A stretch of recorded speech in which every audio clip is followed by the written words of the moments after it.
పాపం మన జెండా కూలీల పరిస్థితి అటు పెనంలో వేసినట్టు కాదు, లేకపోతే పొయ్యిలో పడిపోయినట్టు కాదు. వాళ్ళ పరిస్థితి పాపం దయనీయం. మా జెండా కూలీల పరిస్థితి. నా అభిమాన నటుడు ఉప ముఖ్యమంత్రి శ్రీ కొణిదెల పవన్ కళ్యాణ్ గారు, ఈయన పాపం ఆయన ఎక్కడికి వెళ్ళినా అలా మేమర్స్కి అలా దొరికిపోతుంటాడు, లేకపోతే ట్రాలర్స్ దొరికిపోతుంటాడు, లేకపోతే మనలాంటి వాళ్ళకి దొరికిపోతుంటాడు. దొరికిపోవడం పక్కన పెడితే జెండా కూలీల ఆవేదన మామూలుగా కాదు. ఎందుకంటే పాపం వాళ్ళు ఇక అతన్ని కవర్ చేయలేక తలకిందులుగా తపస్సు చేస్తూనే ఉంటారు పాపం. అంటే వాళ్ళ బాధ వర్ణనాతీతం. ఇప్పుడు రీసెంట్గా జరిగిన ఈ రెడ్ శాండిల్కి సంబంధించిన కొంచెం మాట్లాడుతున్నాను అనుకుంటే, ఎస్, టాపిక్ దాని గురించే. కాకపోతే ఇంతకుముందు కూడా పవన్ కళ్యాణ్ ఏమి తక్కువేం తినలా. ఆయనకున్న అపారమైన జ్ఞాన గులికలు మనందరి మీదకి వేసి ఇట్లా వదిలాడు. దాదాపు ఆంధ్రప్రదేశ్ రాష్ట్రంలో అందరికి అర్థమైపోయింది మన టాలెంట్ ఏంటి.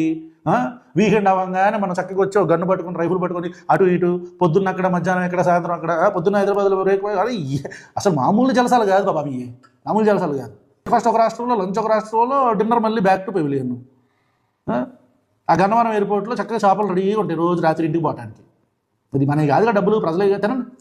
కాకపోతే ప్రజలు బుర్రలో గుజ్జు లేని వాళ్ళ గురించి తెలుసుకోవడం పెద్ద పని ఏం కాదు.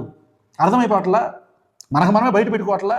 దాన్ని కవర్ చేయడానికి మన కూలీలు ఎంత కష్టపడుతున్నా శ్రమించేస్తున్న శ్రామికులు రా మీరు, కూలీస్ శ్రామికులు మీరు.